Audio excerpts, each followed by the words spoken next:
right. We're just gonna be like, we tried. Yeah. And like. So while we see who else kind of trickles in, so we just have a couple of, I'm gonna go through the quiz problems with you guys today since we have that issue with that, the one there just being able to enter an answer. So I'd like to work through that with you guys so that we kind of all have that under our belt.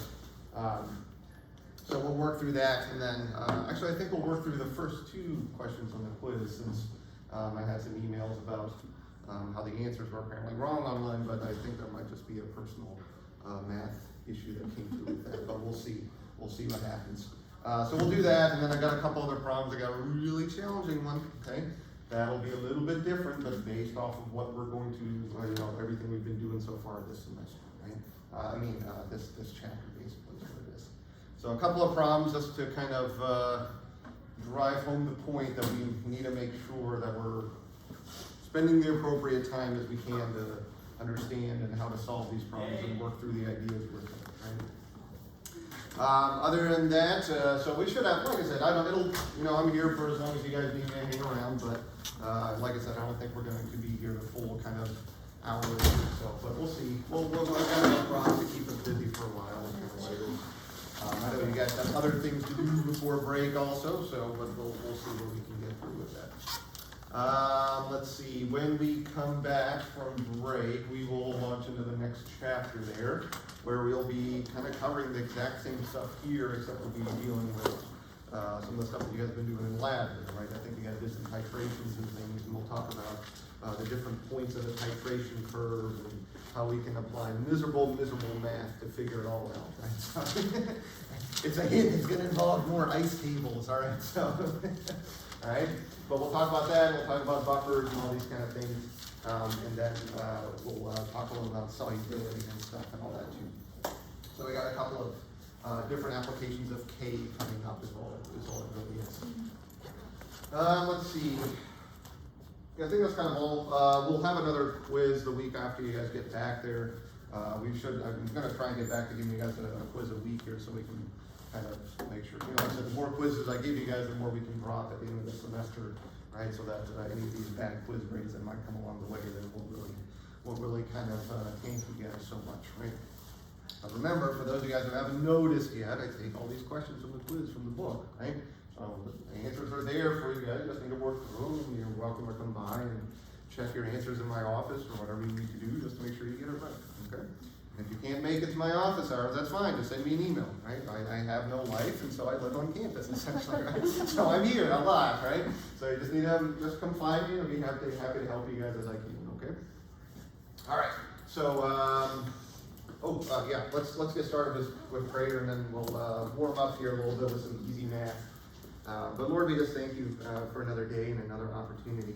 Lord, we just thank you for the blessing of just being able to turn to you whenever we want, Lord. Whenever we need to talk to you, Lord, whenever we want to talk to you, Lord, we know that you're there and you're listening to us and that you want to hear from us, Lord. So we just thank you for that and that we get to have a direct communication with you, Lord, whenever you put it on our hearts, Lord. We just pray that you put that on our hearts more each day. Lord, just help us to spend that time with you, Lord. Just help us to grow our relationship with you, because that's how we can grow a relationship with others, Lord. And so we just pray that we understand your love and that we start to appreciate that more each day, Lord, and we help us to never forget that. We just ask this in your name. Amen. All right. So, let's warm it up here. Right? I think this is kind of related to where we left off last time. But, right, so, let's see. Calculate the hydroxide concentration of a 0.1 molar HCl solution. All right. Real quick, right? Shaking it out. Artie with the problems? No pencil lead? I have 4 pencils, all on lead, and my lead thing. Luckily, you've got Jill to back you up, so yeah. I'm just saying, if you had your hat, you could keep pencils right in there.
Yeah, we're gonna need like 6 or something.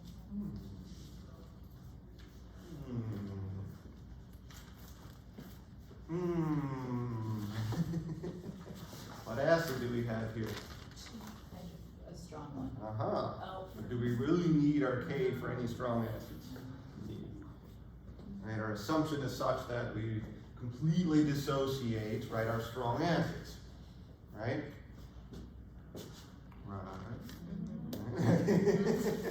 So if we have a 0.1 molar solution of HCl, then what is our, right? Then what is our concentration of our protons or hydronium? Right? If we have 0.1 HCl, it completely dissociates, right? So remember our generic setup for dissociation. Right?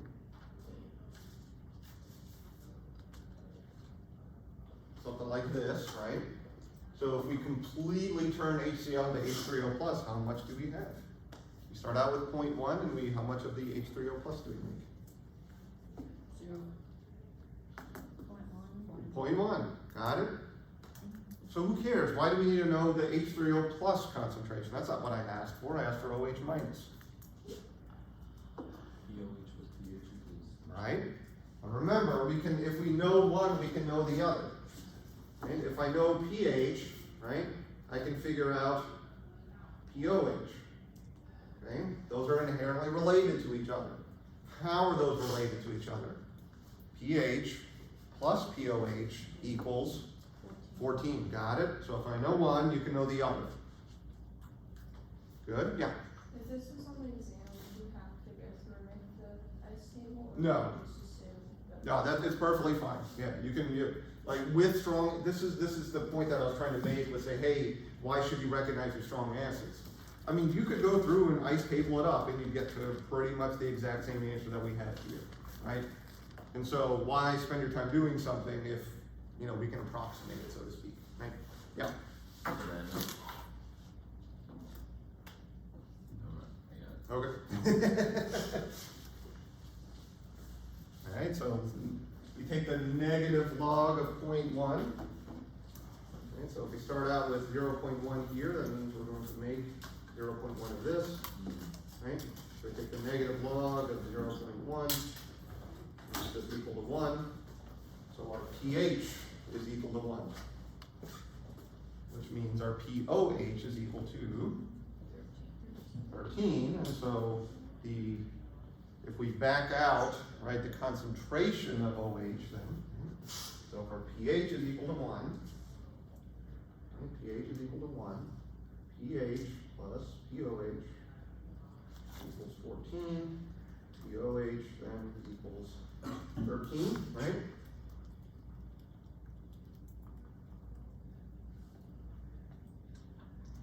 So negative log of OH equals 13, right? And we take our negative over, right? We take our negative over and we raise everything to the power of 10, right? So 10 to the negative 13 is our concentration of the hydronium, right?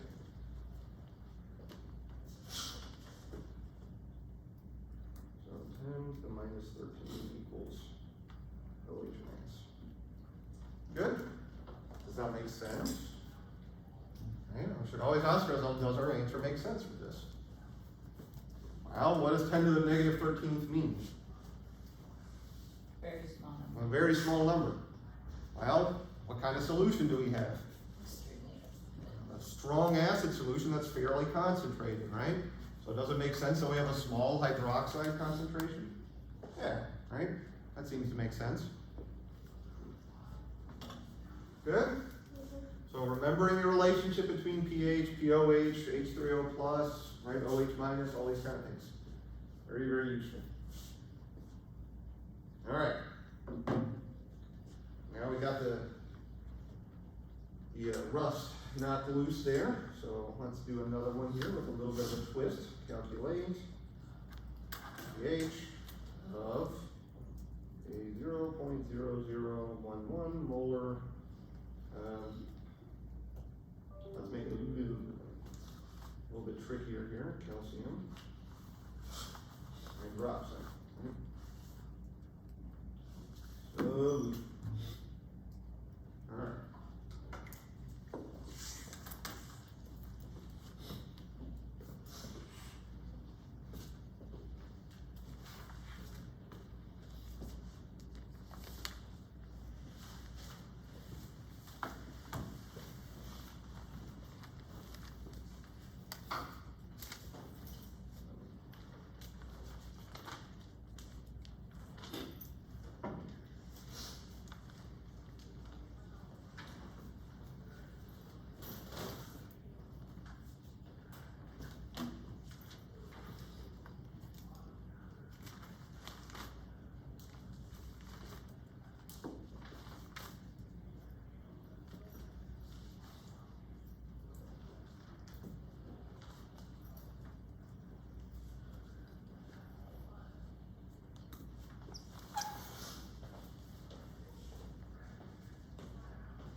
Right?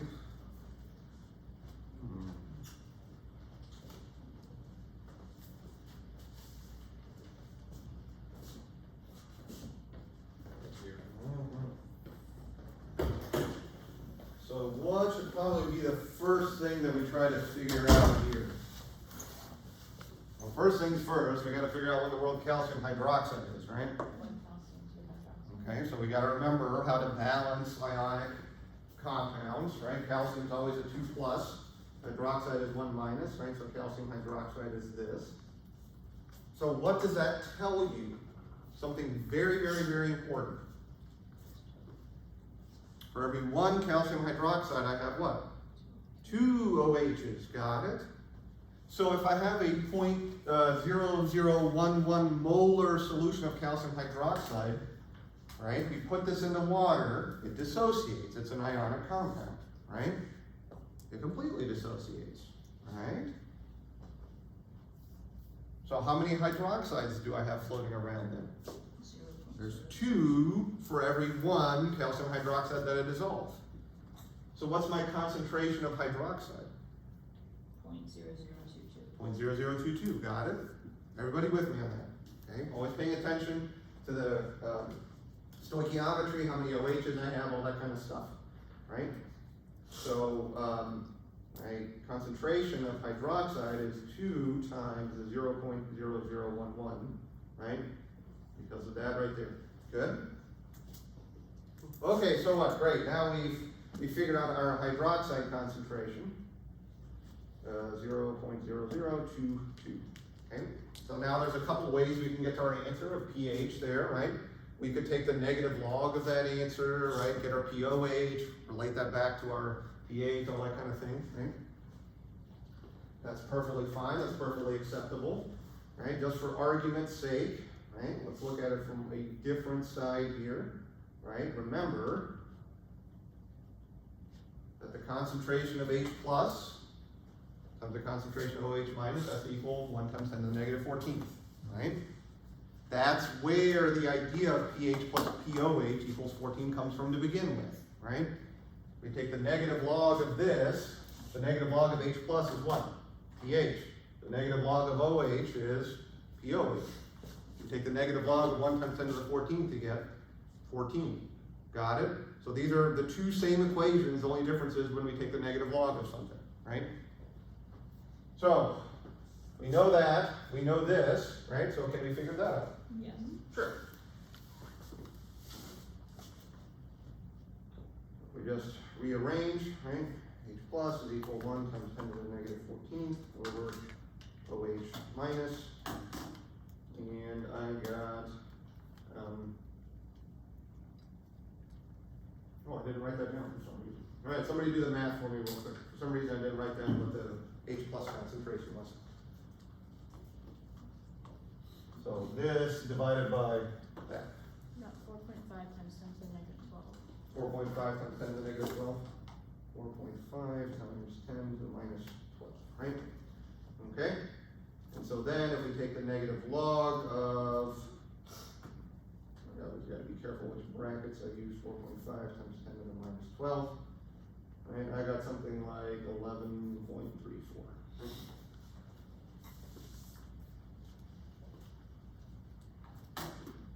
Good? For what it's worth, I don't know about you guys, but I always like to kind of approximate things here, right? So remember, if you take the negative log of something times 10, usually this is going to be close to what your answer is up here, right? If you take the negative log of something times 10 to the negative 12, your answer is probably going to be close to 12, right? Just to make sure you don't plug something wrong into your calculator there, right? So, kind of good to always keep an eye on things. I know my calculator is kind of dumb when I have to put in all these exponents. I got to put a bunch of parentheses around it or do it one step at a time, so just be careful with that, right? Always good to assume your calculator is as good as math as you are, right? Right? So That's for comforting. whatever it's worth, right? For whatever it's worth, okay? So always double check that. Good. So now we have two ways of relating hydronium and hydroxide concentrations, right? Whether through the pH or whether through the concentration of H pluses and OHs. Yeah, what's up? Could you just shortcut it and do the POH? You can do that. Yeah, either way, like I said, yeah, once you have this, there's a couple different ways to solve it, right? I just chose this way just to remind you guys of that equation there, right? What's up? So when you got 10 to the negative 14th, is that just a negative log of 14? No, if you take the negative log of this, it'll be equal to 14, right? Yeah. So where does that, can you help me understand why you did that step? I'm just confused. Why I did this? That, yeah. Because I needed to figure out my pH. So I had to back out my hydronium concentration in some way, right? Because I had OH and I needed H3O plus, Okay. right? And what So I is- needed I just needed some way to relate those values. Okay. What does that represent again? Like that number instead of the negative 14? Where's that This come is from? this is KW, the dissociation constant for excuse me, for water at 25 degrees Celsius. Okay. So for a problem like this, do you necessarily need to even write an equation, or can you just make assumptions based On an exam, I want to see your guys' work, right? Because in case something goes wrong, then I'm looking to give you guys partial credit. If you just put down, 11.34, how'd you get it, right? No, I mean like a balanced equation, products and reactions. That's up to you. I would personally, right? Just to make sure. Here's my view on things, okay? I'm pretty good at doing stuff in my head, but not perfect. But if I write it down on paper, I see it, I write it down, it makes me think about what's going on with it, right? It helps me to make less mistakes when I write it down.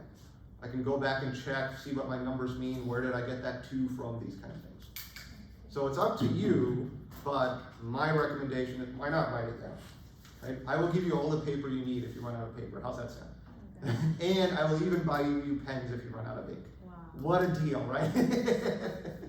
Sound good?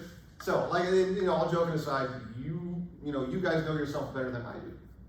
So if you feel confident doing it all in your head without making mistakes, then well, go for it, but just be careful, right? Kaylee, do you have a question, or I thought I saw somebody else raise it? Maybe not, okay. What's up? I'm thinking about what my head would go, like how it would be thinking on a test. And right now I'm looking at that and I think, well, KW, we have concentration of the products and the concentration of the reactants. Yep. So why wouldn't we have the concentration of calcium hydroxide solution underneath? We're assuming it completely dissociates. Okay. Right, now we're gonna come back and talk about that in the next chapter, when we actually talk about KSPs, which are equilibrium for solubility, right? Okay. So it'll change a little bit, but we're just making the assumption that it'll completely dissociate here, right? Okay. Good? All right. I think the next one is next one is the question 2 on the quiz there, so let's get that one kind of fixed up so we're all on the same page. So, let's see, the way it was, I'm gonna skip some of the text with and all that, but what it told us is we have, let's see, we had 0.25 moles of Br2. We had let's see. All right, I'll try this with English, okay? 0.55 moles of chlorine, okay? In a 3-liter container, okay? And we have the balanced equation Br2 plus Cl2 will to make 2BrCl. Okay. Oh, and I gave you a K, right? And K was equal to 7 at that temperature. Okay, so the question is, what are the equilibrium concentrations for bromine, chlorine, and the BrCl compound there, right? So you're given K, you're given starting values, right? And so you're asked to figure out the equilibrium concentrations for this. So first things first, we got to think about the information that we're given, right? Now think about the information that we're given. When I express something in values of K, we only have two things. Well, let me be careful here. We remember K is our equilibrium expression, which is what? Concentration of products, right? Over concentration of reactants.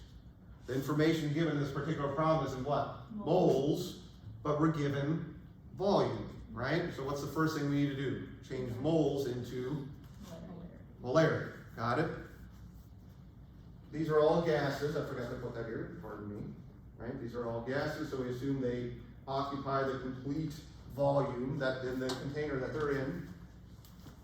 So to figure out the concentration of Br2, right, it's just equal to 0.25 divided by 3, and you guys get the idea here, right? 0.55 divided by 3. And I got this equal to 0.083 and 0.183 respectively. Good? So what does this represent? These are our initial concentrations, right? This is what goes into our I line for our ice tables, right? Let's get that all set up here.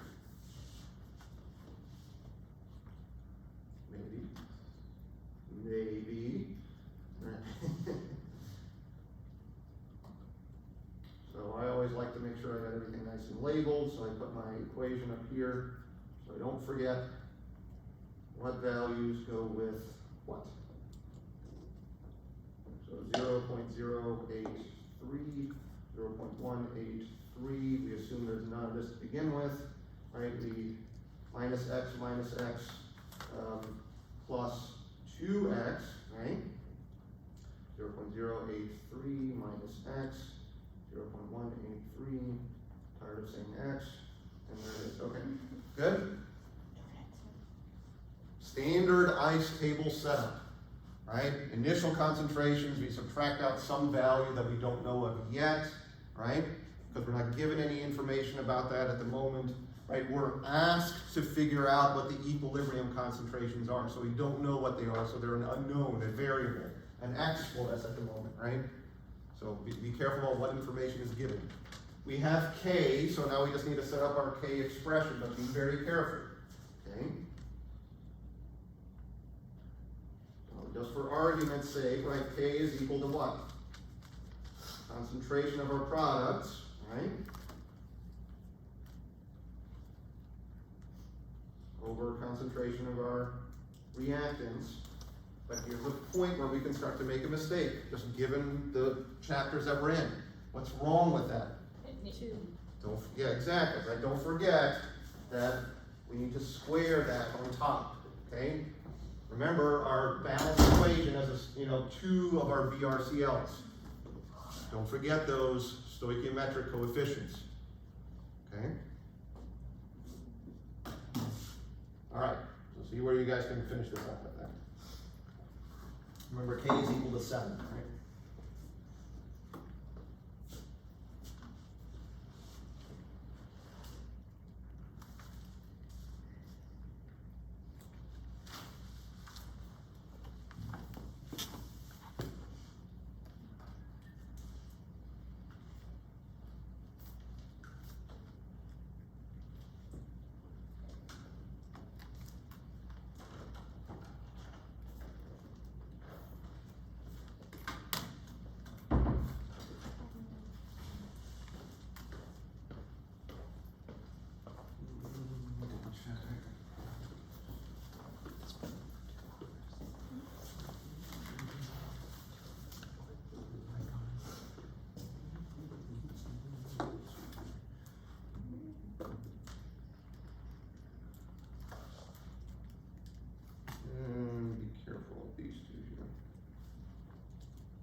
looks okay, this one. I think you did the old math there still, right? Yeah, so, yeah, just, recheck your math on that one.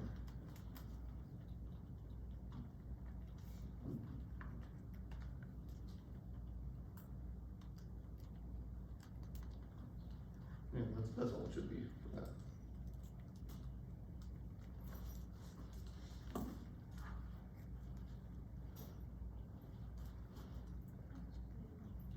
Yep. What did you get?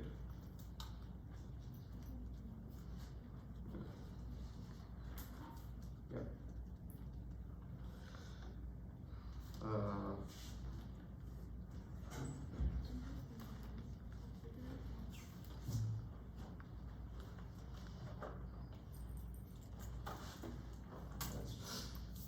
Oh, I got you. Okay, no, you're fine, okay.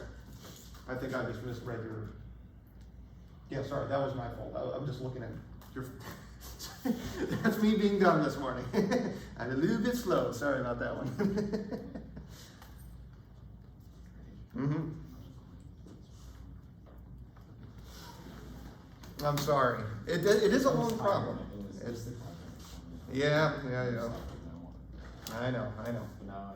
But now you know, right? The only way it's gonna get easier is to keep practicing the quadratic, right?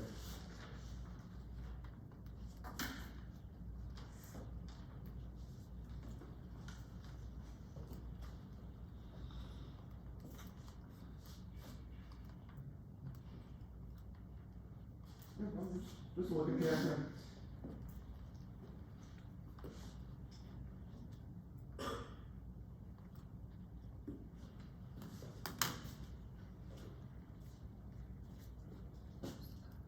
Okay.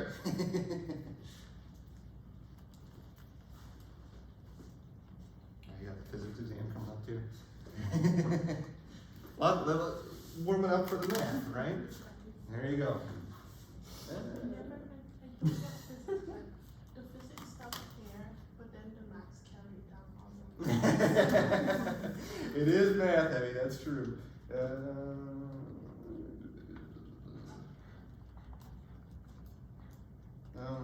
Be careful with how you solve your, there's a problem here. Yeah, it shouldn't be 7x squared, it should be 3. Because this is gonna be 4x squared here, right? And then this is gonna be 7x squared there, so yeah. Otherwise it looks fine, but, yeah. Yeah, basically, that was my problem in the first round. I didn't realize there's a coefficient of 2. Oh, sorry guys, I made a little typo there, that should be 2x squared, not 2x squared, right? Sorry about that. So, the concentration squared, so 2x squared there.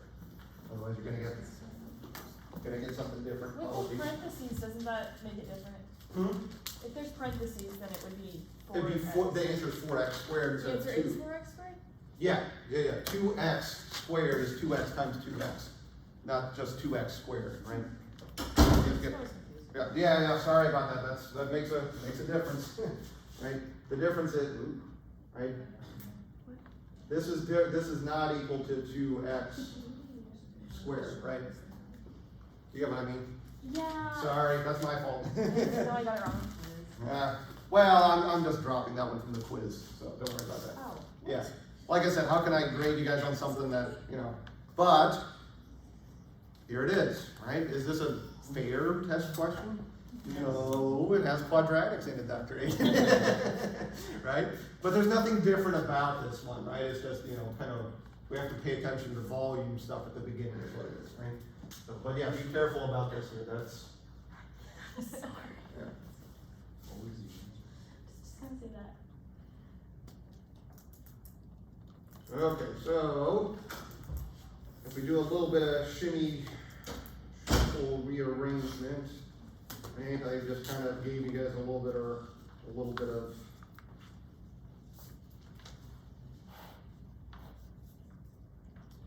like in between as I went through and solved out. right? I foiled the bottom and simplified things, right? I took this, right, over here, right?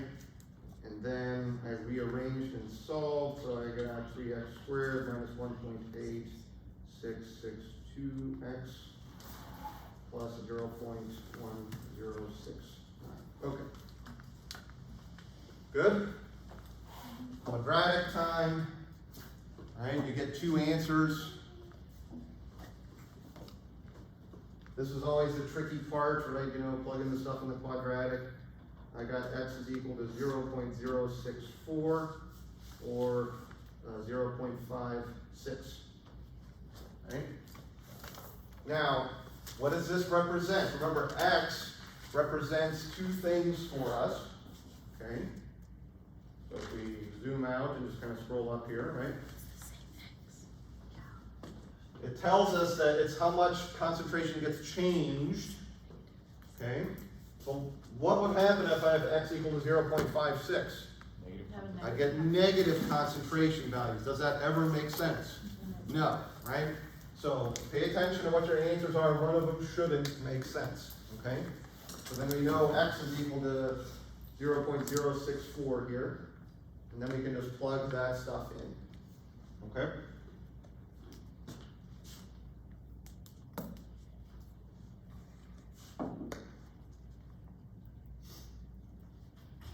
After you plug that in, that's when you can start questioning your life decisions.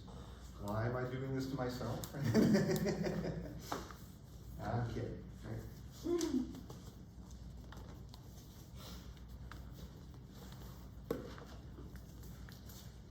And for what it is worth,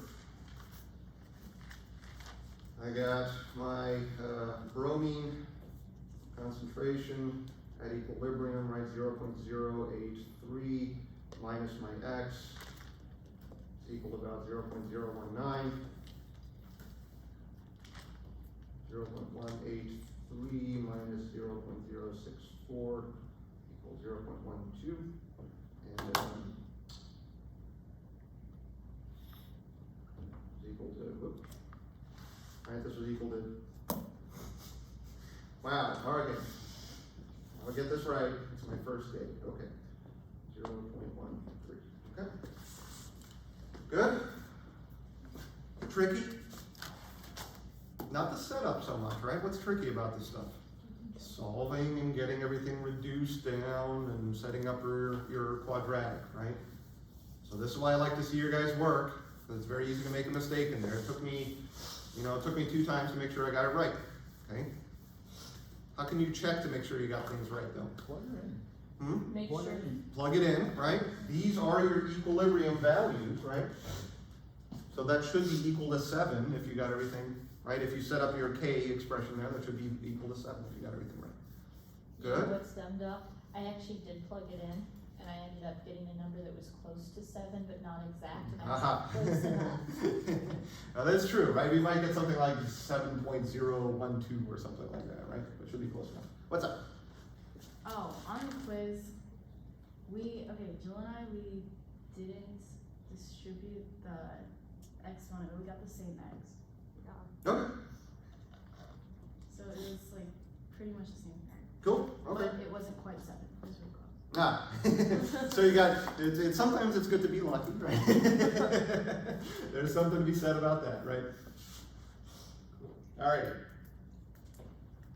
Can we go over the first quiz Yep. problem? Yeah, I think that's next on my to-do list. Can you be right outside?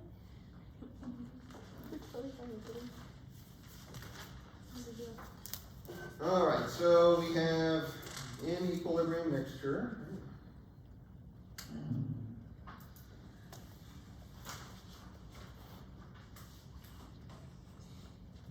In a 10-liter vessel. Right, we have 2.67 times 10 to the negative 2, right? Grams of I, right? So how many grams I2,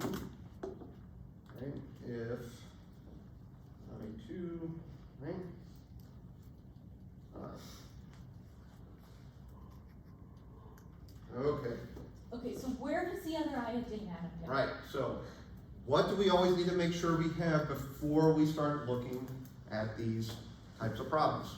A balanced chemical equation, right? This one, it's out of, can you guys balance this one? Right? I don't know, Dr. H, it's a Friday before spring break, right? So make sure that you start out with a balance of why. If it's not balanced, what's going to change? This is one of our stoichiometric coefficients. It's going to change our expression for K.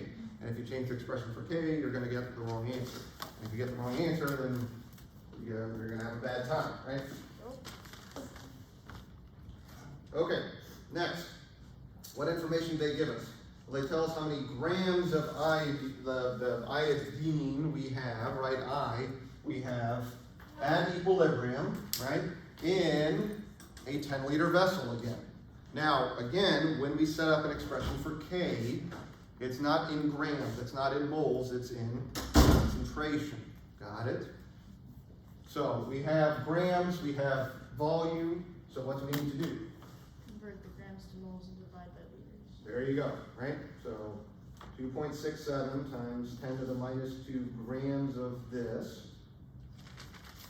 Convert that into moles. Okay, and then just go ahead and divide that by volume.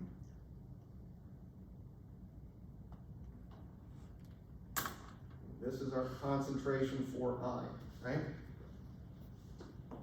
It's been a while since we did some gram to mole conversions, hasn't it? I would like to plead the defense of my periodic table apparently had the wrong value of iodine on it. I'm gonna argue against that. No, I will bring the book in. Oh no. Sorry, Doc. It said, I read it as 26, I didn't see a 1 in front of it. Oh, that's right.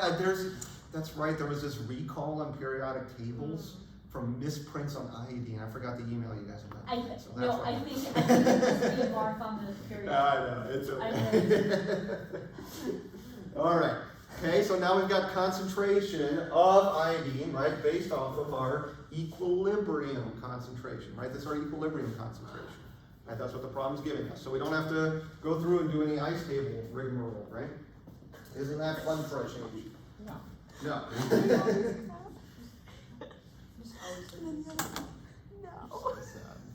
All right, so Kc, right, is equal to I squared over that, right? So we have our K, right? I believe I gave that to you guys, right? Wasn't that part of it? Yep. Yeah, oh, well, I didn't write it down, did I? Oops, sorry, I gave you that as part of the problem too, apologies, right? We have K is equal to 3.1 times 10 to the minus 5. There it is. Okay, I have to give that to you guys, otherwise you're stuck. Okay? So, now we have this, right? We have this, and now we can get that. Okay? All right.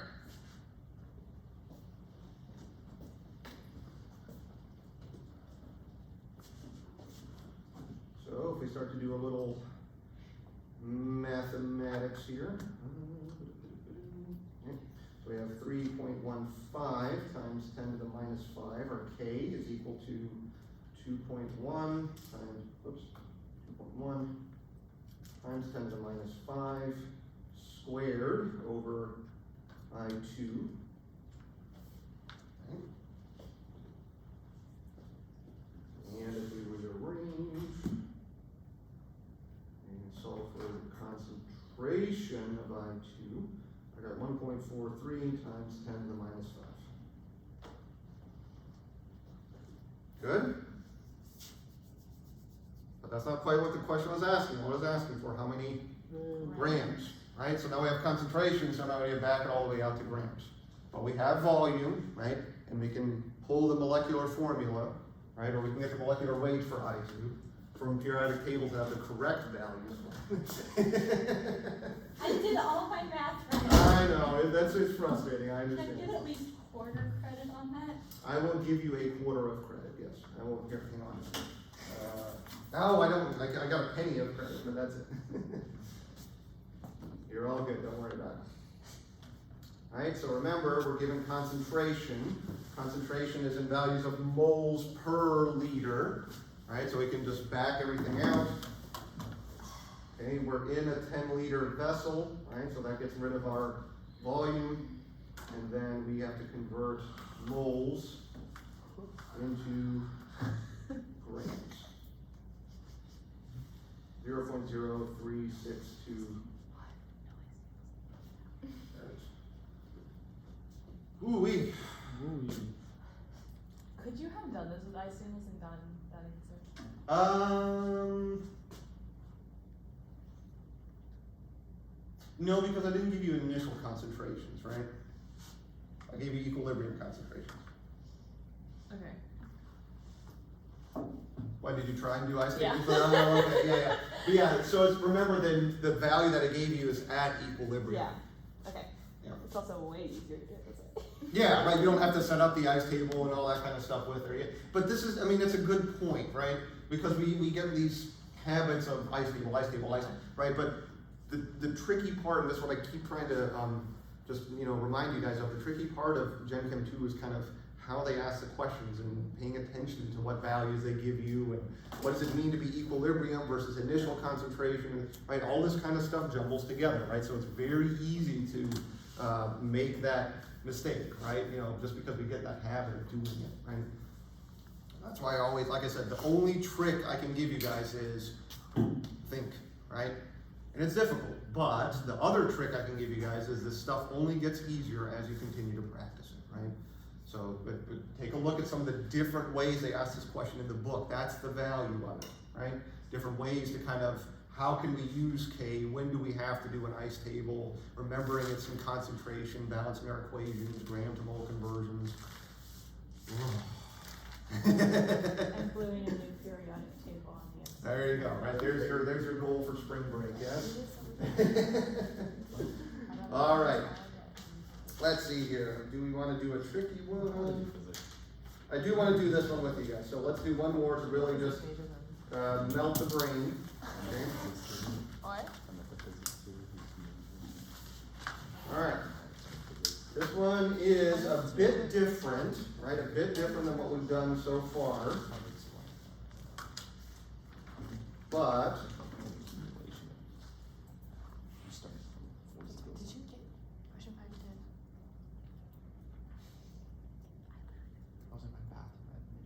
10? oh, hang on. Sorry. That's fine, that's fine.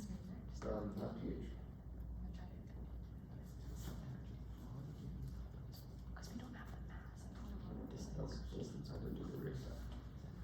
Okay. The X max. All right.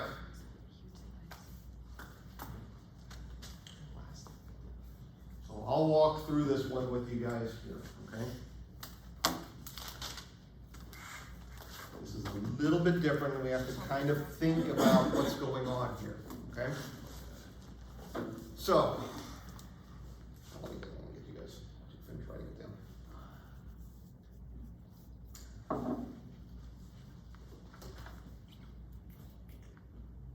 All right. So first things first, we need to figure out concentration of carbonate, right, in this solution. All right. So our solution is H2CO3. What's the name of that? Remember the. No. Sorry, carbonic acid. Carbonic acid. Sorry, my brain is like half awake and like, Mm. I know this looks familiar, I just Yeah. can't. So we have carbonic. It's a good shape. What, the Atikitis? Yeah, it is. It's great. Right? It's very memorable, right? It sticks with you. I can't take credit for it, to be honest. So I had a. Just wait for it. Yeah, that's right. No, in all honesty, this it came from just my fantastic Gen Chem 1 professor that I had in college. Right, Dr. Kay Sandberg was her name. Amazing, just an amazing professor. Right, she had all these kind of sayings and tricks and all this kind of stuff, and it sticks with me through today. Right, so it's that's telling you something, right? So maybe in 20 years, you guys will be like, yeah, the Atikitis, right? Right, anyway, right, so carbonic acid, is one of our weak acids, okay? That's something good to always recognize. That changes our math, right?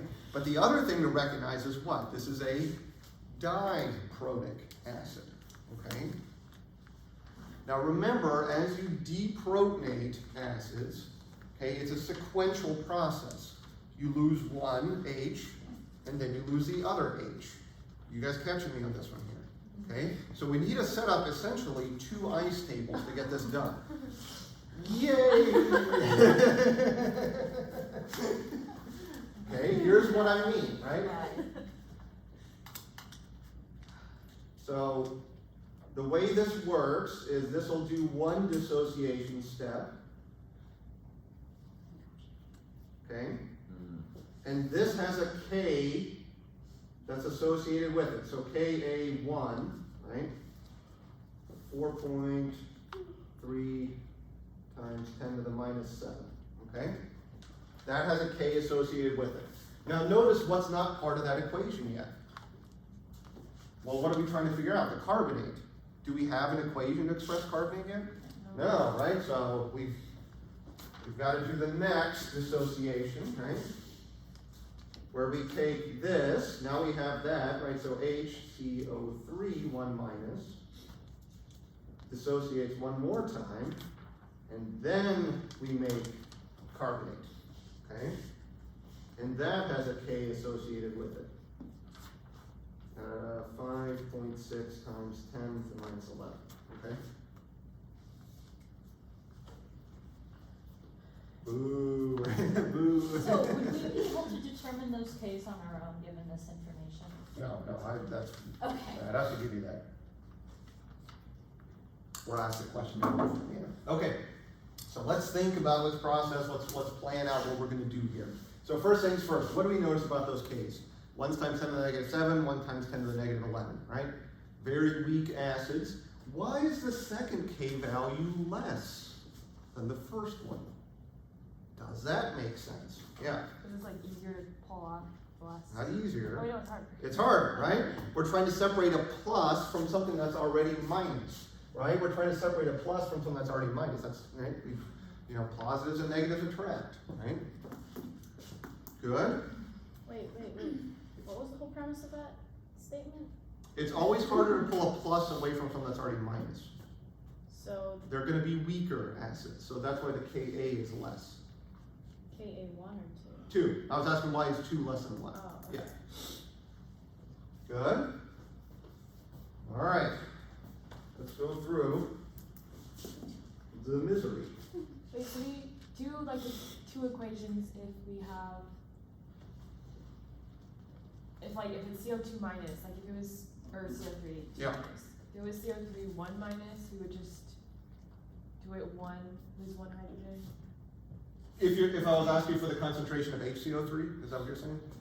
Yeah. Yeah, then you only set up an ice table once, yeah. Okay, but it's because of that 2 minus that we have to do it twice. Yeah. Okay. But I could have asked this about what's the final pH, and you see there's 2 places where H pluses get generated, right? So you have to set it up twice for that too. How many of you guys want to be chemists here?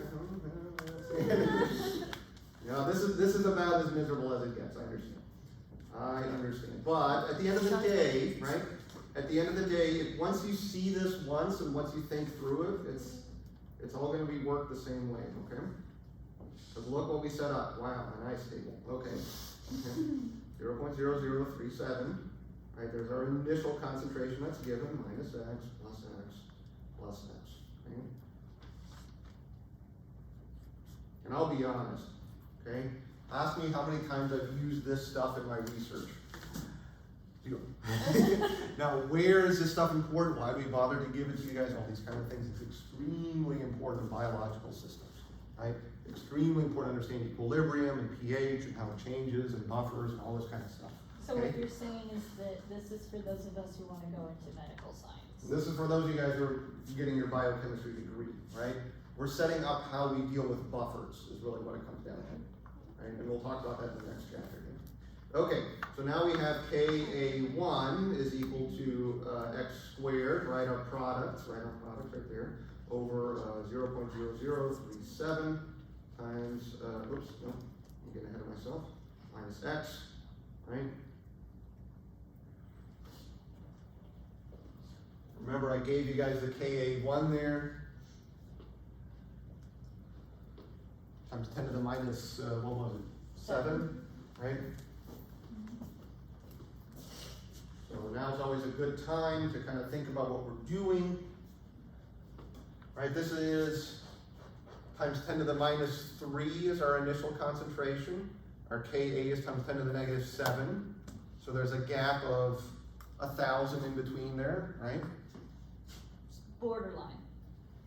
Excuse me, there's a gap of 10 to the 4, right? Sorry. Right, so that's fine for us to make our approximation, okay? So we can drop that value of x there at the bottom, right? And if we do all this math, I got x equal to about 4 times 10 to the minus 5. Okay?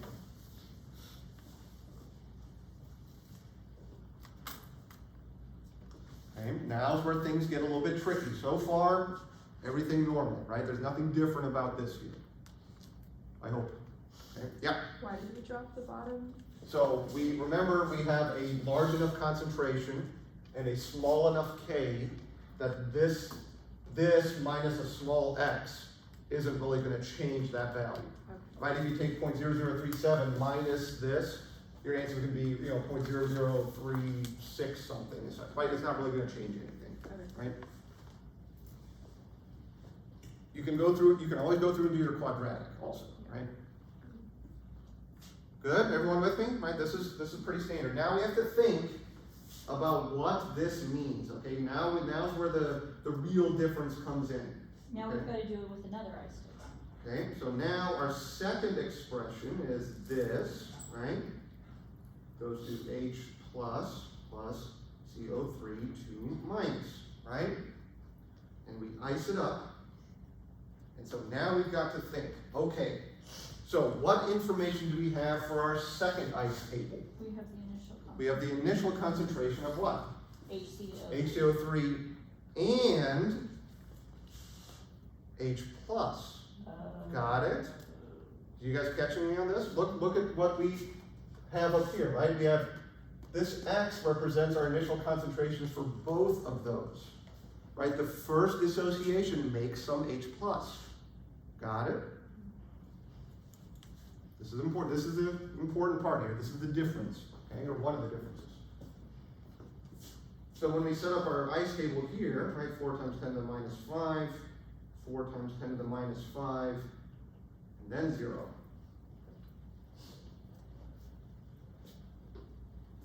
But how can you take the equilibrium and make that your initial? Well, the math Well, is this still is the same. concentration at equilibrium for the first reaction, Okay, so then Right. it starts for the next one. and it goes to the next one, right? Because these are sequential reactions that happen, right? Okay.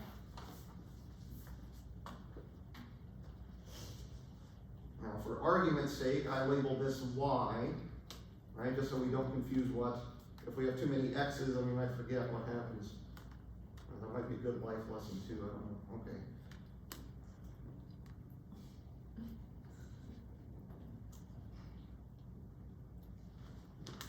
Okay, good?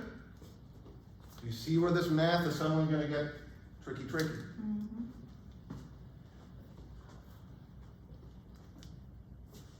So for argument's sake, I'll go ahead and write it out for you guys here. Ka2 equals, it was equal to 5.6 times 10 to the minus 11, right? And that's equal to concentration of our products. Right?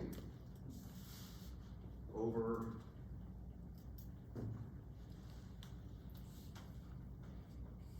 reactants.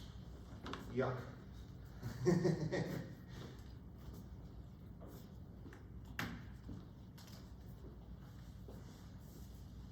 Now, this looks scary, doesn't it? Holy crap, there's Y's in 3 places, and there's pluses, and we gotta do all this, and yada yada yada.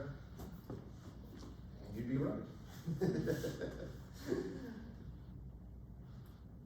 It's almost as if you take a sadistic joy in this stuff. It's not joy, it's just what you gotta do, right? Now, here's what I'm gonna tell you guys, here's, let's call it your homework, okay? I did it, I know you guys can do it then too, okay? I went through and solved and got this down to a quadratic expression, and I solved for y, okay? It's gonna take a little bit more of math to kind of get there, right?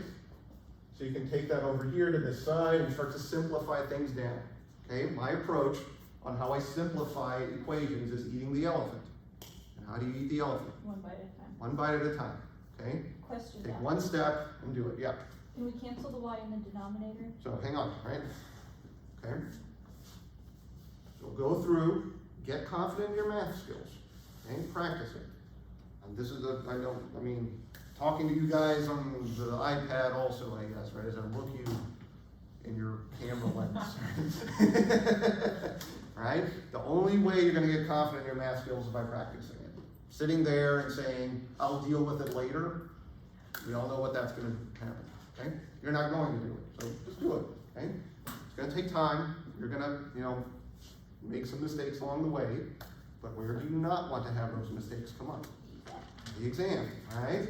Because that's when it really matters. If you're at home doing homework, or you're at the beach, lounging around, and you get bored, and you want to solve quadratics in the sand, right? Yeah, that's what. Low stress, okay? Low stress.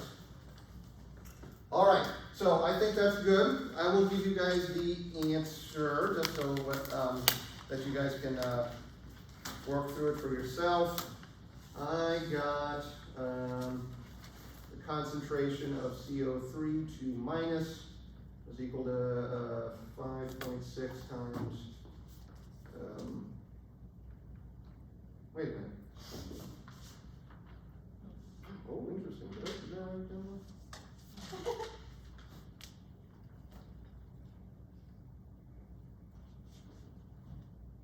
Let me email that out. I think I wrote down the wrong value here for you guys. I'm sorry. Sorry about that. I didn't mean to get the build up here. Let me double check my math on that one there, make sure I wrote down the right answer here. And then I will, I think I did, but anyway. Don't want to give you guys the wrong answer and record on YouTube guys, so sorry. But I will get that solved for you guys and I will get that up. And there it is. Okay, cool. So I'll see you guys on Monday, right in a week. And we'll move on to the next chapter here. Thank you, Doctor. Of course. Yeah, what I did was Okay, so Doc. Yep. Just shoot it out. Just Over.